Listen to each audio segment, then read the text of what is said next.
of resources. And even with the often mentioned cost of living crisis that we're living through, our lifestyle compared to those around the rest of the world is really quite luxurious. And something that may surprise you, it surprises me, is that we're not as generous as a nation as we think. The level of aid that we give other countries, other people, keeps going down and down and down. And that's despite the needs in the world going in the opposite direction. And especially if we think about the rest of the world, America has withdrawn up to 80% of its aid that it gives, which has left huge holes and shortfalls. But sometimes if you think of other ways that we might help those who are struggling, we seem unwilling again as a nation to support those on New Start, which is lots of people in our community. The rate of New Start hasn't really increased for like 25 years, and it's really difficult for people to survive. We often don't support refugees and asylum seekers who aren't allowed to work, don't get any government support, no access to Medicare. So sometimes we can be a mean country, but on other times we can be a really generous country. So we've got a bit of both. In the gospel reading we're about to hear, there's a farmer. And this farmer is blessed with fantastic harvest. And he's got a decision to make. What will I do with all of this grain that I've harvested? Will he be generous and share the bounty he's received with his neighbours?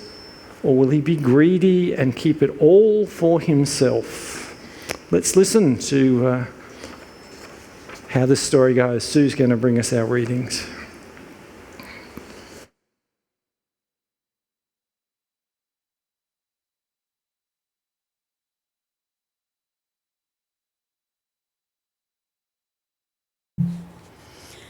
Your word, O Lord, is a lamp to our feet and a light to our path. From Luke 12. Someone in the crowd said to Jesus, "Teacher, tell my brother to divide the inheritance with me." Jesus replied, "Who appointed me a judge or an arbiter between you?" Then he said to them, "Watch out. Be on your guard against all kinds of greed. Life does not consist in an abundance of possessions." And he told them this parable. The ground of a certain rich man yielded an abundant harvest. He thought to himself, "What shall I do? I have no place to store my crops." Then he said, "This is what I'll do. I'll tear down my barns and build bigger ones, and there I will store my surplus grain, and I'll say to myself, 'You have plenty of grain laid up for many years. Take life easy, eat, drink, and be merry.' But God said to him, 'You fool, this very night your life will be demanded from you. Then who will get what you have prepared for yourself?' This is how it will be with whoever stores up things for themselves, but is not rich towards God." And from Colossians 3. Since then, you have been raised with Christ. Set your hearts on things above, where Christ is, seated at the right hand of God. Put to death, therefore, whatever belongs to your earthly nature: sexual immorality, impurity, lust, evil desires, and greed, which is idolatry. Instead, as God's chosen people, holy and dearly loved, Clothe yourself with compassion, kindness, humility, gentleness, and patience. Bear with each other and forgive one another if any of you has a grievance against someone.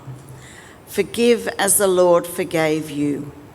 And over all these virtues, put on love, which binds them all together in perfect unity. Let the peace of Christ rule in your hearts, since, as members of one body, you were called to peace, and be thankful. Lord, may your word live in us and bear much fruit to your glory.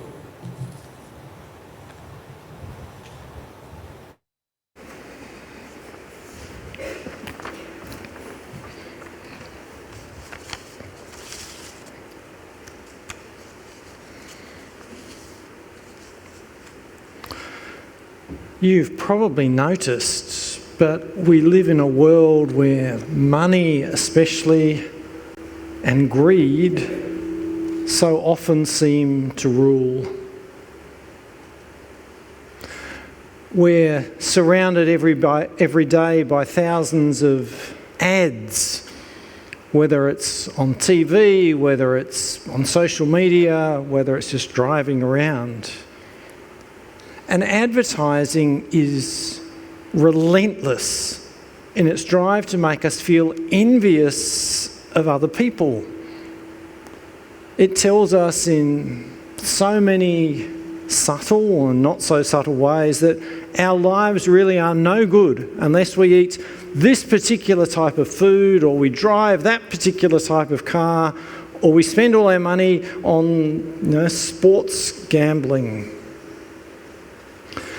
And companies pay big money to have their ads in front of us. And why do they spend their big money on ads? Because it works. Advertising encourages us to acquire things that we maybe don't really need. But it's not just advertising. Politicians do it all the time as well. So, not so long ago, we had a federal election, and it was fought around offerings that were put to first home buyers, childcare subsidies, cuts to petrol prices. Were they good policies, or were they bribes to us to get us to vote for a particular party? The message seemed to be, well, if you do vote for us, we'll make your life easier, rather than we've actually got plans in place to tackle the issues like what really makes housing so expensive. Why do we have a tax system that seems to favour certain types of people? Issues around money, of course, also affect us in the church. As you know, I'm sure we're in the process of selling the blocks of land up the hill here. We've sold 2, there's still 2 to sell. When the money from those sales comes in, some will be shared with the wider church, some will be used to finish refurbishing this building, some will be put into a fund to give us income into the future. But how much of that money should we be spending?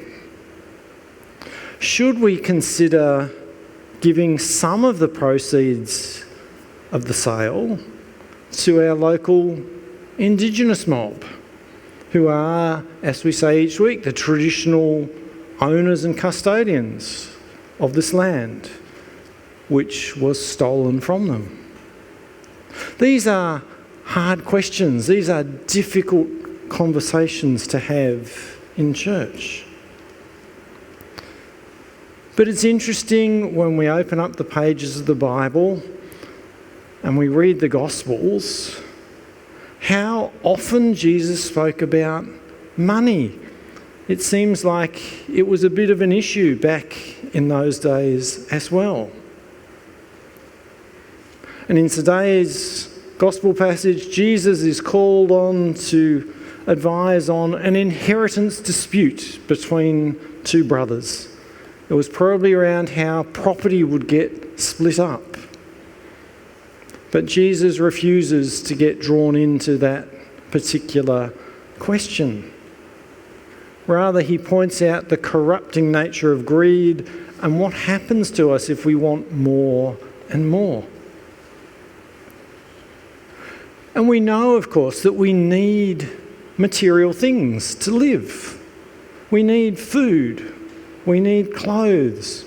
We need shelter, somewhere to live. We need to be able to heat our homes to feel comfortable. But when does our need for these sorts of things become greed? We get into trouble when our desire to have things outweighs our resources and influences our care and concern for others. And our readings today offer us two sobering warnings about greed.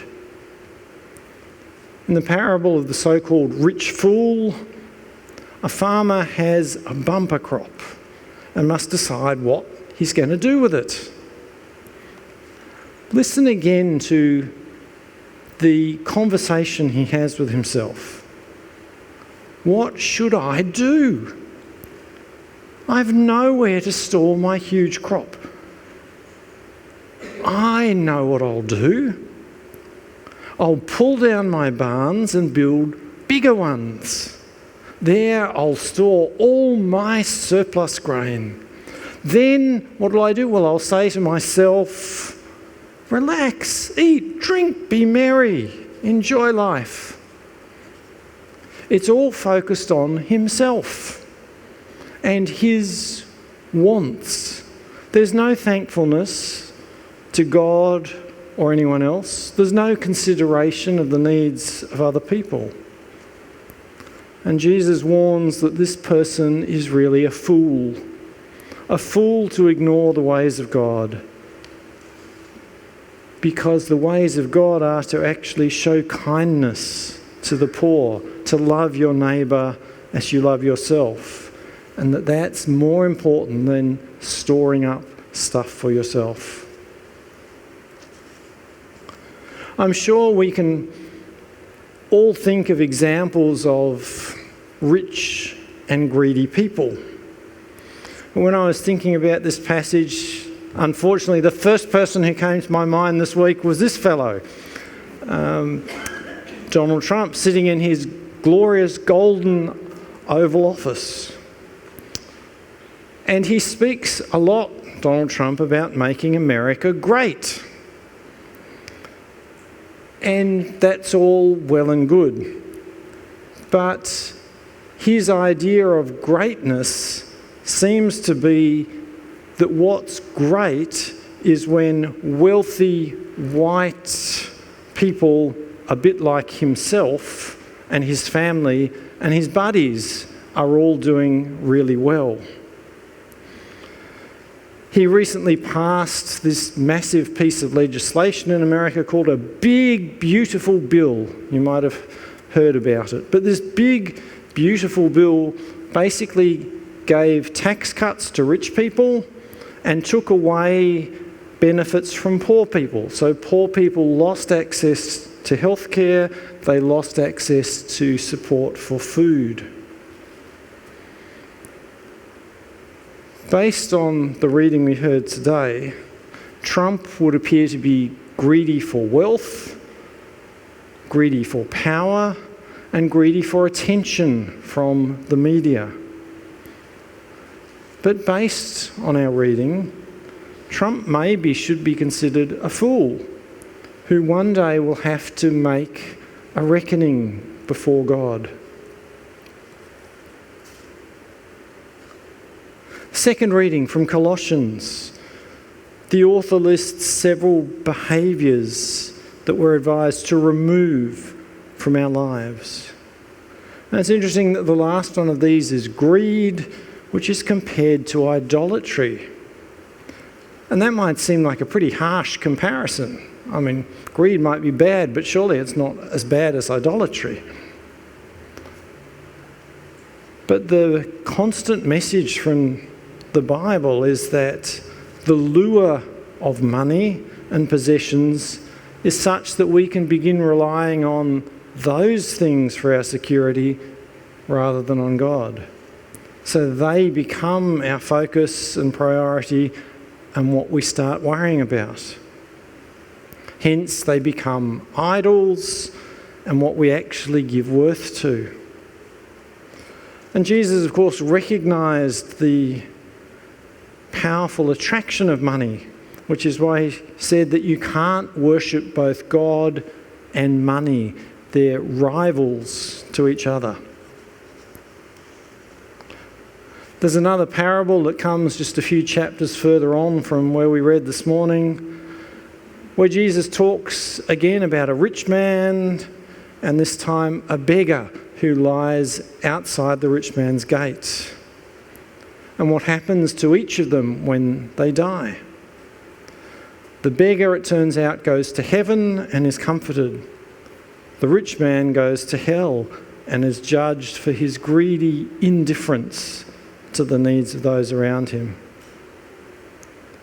And the bottom line from the Gospels is that greed and the love of possessions can turn us away from loving God and loving our neighbour. So what's the antidote then to greed? I can imagine you've already guessed that the antidote is generosity. Giving stuff away. And as we give stuff away, including money, it breaks down its hold over us. See, a generous person thinks less about themselves and what they need and more about blessing others without expectation of getting something back in return. So generosity is closely related to grace, giving to others even when they don't necessarily deserve it. And as we'll see shortly, generosity involves more than just money, although it does include that as well. This last week, Liz and I watched a movie. It was called A Beautiful Day in the Neighbourhood. Has anyone seen that movie? A few nods. Yeah. It's about a host of a long-running kids' TV show in America that used to air on the American PBS network. It's a bit like our ABC. And this host is called Fred Rogers, and in the movie it's played by Tom Hanks. And Rogers' approach to kids' TV was that he wanted to make TV that could relate to kids. So he tried to talk directly to children, the sort of things they might be afraid of, and encouraging them to give life a try. And the approach is gentle and it's inviting. And I remember when we lived in America back in the 1990s, our youngest son, Hugh, used to enjoy watching the program, and we'd sometimes watch it with him. And Fred Rogers is the complete opposite to the greedy fool from the parable. He's gentle, he's compassionate, he's forgiving, he's generous with his time. And he invests in forgotten people. So, yeah, there's a quote there from him. When I was a boy, I'd see scary things. My mum would say, look for the helpers. You always find people who are helping. To this day, especially in times of disaster, I remember my mother's words, always comforted by realising there are still so many helpers, so many people caring in this world. And of course, the media doesn't tell us about those people. It tells us about the disasters. But Fred Rogers was trying to point us in a different direction. He loved spending time with children, with disabled people, with people who were discriminated against because of the colour of their skin. He would listen to their stories. And in many ways, he acted and spoke a bit like Jesus. So it won't surprise you to learn that Fred Rogers was in fact a Christian and indeed an ordained minister. So if you've not seen it, I commend that movie to you, not just because it's starring Tom Hanks, but because of its message about generosity and grace.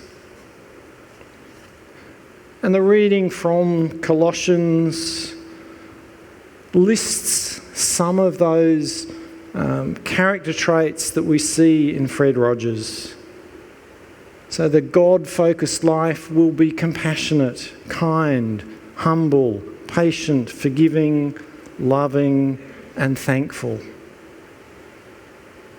So being thankful is another antidote to greed. It helps us realise how much we are blessed.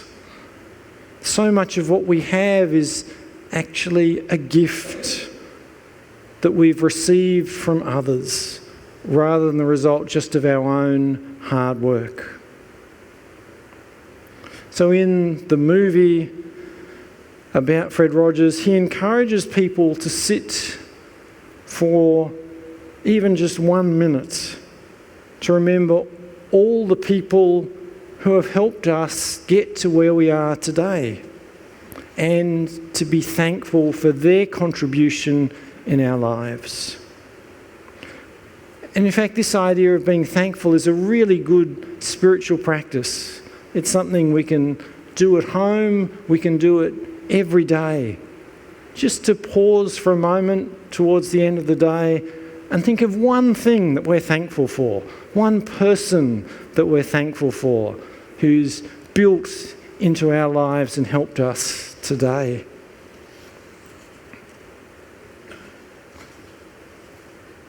Coming back to generosity, it can take lots of different forms. Giving away money and goods is certainly a worthwhile thing to do. It's why we have an offering in our worship each week, to encourage us to be generous. But generosity extends beyond money. It's a heart attitude that affects our whole approach to life. Are we generous with our time? With our hospitality? Are we generous with our compassion and our forgiveness? When we meet with people, are we generous in giving them our full attention as we listen to what they're sharing with us, what they want to tell us? Do we express our appreciation, our thankfulness for what others do for us? So how do we make generosity part of our lives? In the eyes of the world, it's normal and it's even expected to be somewhat greedy. After all, that's the main driver of our economy. It's what keeps businesses going. But God's answer is that selfish greed is foolish. It destroys community and it distracts us from loving our neighbour and indeed loving God. As is typical in the way of Jesus, he turns that worldly thinking on its head. In God's kingdom, rather than being greedy, it's normal and expected to be generous, to give things away gladly, whether it's money, time, talents, compassion or forgiveness. Paul goes as far as saying generosity is a fruit of God's Spirit at work in our lives. Our culture's response to that way of thinking is that if we are generous, that's silly, even foolish. So whose voice, whose drum beat will we follow? The loud, insistent call of the world, or the quiet but equally insistent call of God?